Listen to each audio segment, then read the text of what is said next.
Referee সরাসরি ক্যামেরার দিকে তাকিয়ে বুক ফাটা কান্নার সাথে বলেন, আমাকে ক্ষমা করে দিন। আমি যা করেছি তার জন্য আমি সারা জীবন নরক যন্ত্রণা ভোগ করব, কিন্তু বিশ্বাস করুন আমি নিরুপায় ছিলাম। আমাকে ওপর থেকে কঠোর নির্দেশ দেওয়া ছিল যেভাবেই হোক স্পেনকে ম্যাচ জেতাতে হবে। আমি শুধু সেই নির্দেশ পালন করেছি মাত্র। রেফারির এই একটি মাত্র বাক্য মুহূর্তের মধ্যে পুরো বিশ্ব মিডিয়ায় দাবানলের মতো ছড়িয়ে পড়ে।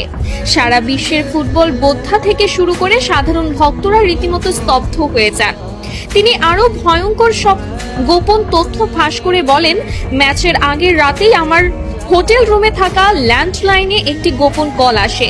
আমি ফোন তুলতেই ফিফার ভেতরের একটি শক্তিশালী সিন্ডিকেট এবং আন্ডারওয়ার্ল্ডের বেটিং মাফিয়াদের এক শীর্ষ কর্মকর্তা আমাকে পরিষ্কার ভাষায় হুমকি দেন।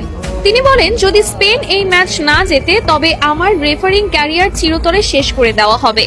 শুধু তাই নয়, তারা আমার স্ত্রী এবং সন্তানদের ঠিকানার কথা হুবহু উল্লেখ করে তাদের জীবনের ওপরও বড়সড় ক্ষতি করার হুমকি দিয়েছিল।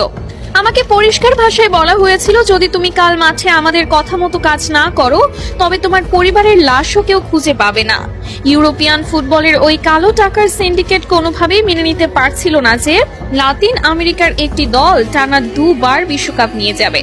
আমাকে বলা হয়েছিল যে কোনো মূল্যে যে কোনো অজুহাতে আর্জেন্টিনার খেলোয়াড়দের চাপে রাখতে হবে, তাদের স্বাভাবিক খেলা নষ্ট করে দিতে হবে। কান্নায় ভেঙে পড়ে এই রেফারি আরো বলেন, ম্যাচের বয়স যখন 93 মিনিট, এনজো ফার্নান্ডেজ যখন সামান্য একটি বল দখলের লড়াইয়ে ফাউল করেছিল, তখন আমার কানে ইয়ারপিসে ওপর থেকে সরাসরি নির্দেশ আসে, এটাই সুযোগ, আর দেরি করো না, ওকে সরাসরি লাল কার্ড দিয়ে মাঠ থেকে বের করে দাও। আমি নিজে মাঠে দাঁড়িয়ে অত্যন্ত কাছ থেকে দেখেছি, ওটা কোনোভাবেই লাল কার্ড দেওয়ার মতো অপরাধ ছিল না। আমি চেয়েছিলাম অন্তত VAR চেক করতে, কিন্তু আমাকে এয়ারপিসে VAR দেখতেও কঠোরভাবে নিষেধ করা হয়। যখন আমি পকেট থেকে লাল কার্ডটি বের করছিলাম তখন আমার হাত থরথর করে কাঁপছিল। এনজো যখন অবাক দৃষ্টিতে আমার দিকে তাকিয়েছিল তখন আমার মনে হচ্ছিল আমি মাটির নিচে মিশে যাই। 10 জনের আর্জেন্টিনা যখন বীরের মতো লড়ছিল, ডি পল আর ম্যাক অ্যালিস্টাররা যখন নিজেদের শরীরের শেষ রক্তবিন্দু দিয়ে স্পেনের একের পর এক আক্রমণ ঠেকাচ্ছিল, তখন আমি নিজেই ভেতর থেকে কুড়ে কুড়ে খাচ্ছিলাম। আমি স্পেনের অনেক বড় বড় ফাউল ইচ্ছা করেই এড়িয়ে গেছি, কারণ আমার ওপর নির্দেশ ছিল প্রতিটা 50-50 ডিসিশন স্পেনের পক্ষে দেওয়ার। অতিরিক্ত সময়ে যখন স্পেনের ফেরান তোরেস গোলটি করলো তখন স্টেডিয়ামের স্প্যানিশ ভক্তরা উল্লাস করলেও আমার বুকের ভেতরটা অপরাধবোধে ভিন্ন হয়ে যাচ্ছিল।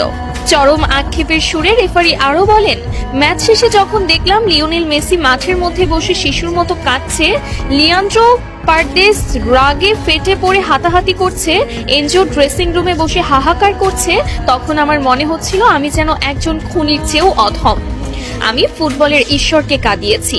মেসি যখন শূন্য দৃষ্টিতে আমার দিকে তাকিয়ে মাঠ ছাড়ছিল, ওই চাহনি আমার বুকে তীরের মতো বিঁধেছে।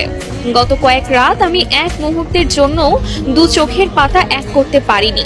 চোখ বন্ধ করলেই আমি মেসির সেই কান্নার দৃশ্য দেখতে পাচ্ছিলাম। এনজো ফার্নান্ডেজ যখন লাইভে এসে কাঁদছিল এবং বলছিল যে সে কোনো ফাউল করেনি, তখন আমার বিবেক আমাকে বিষাক্ত সাপের মতো দংশন করছিল।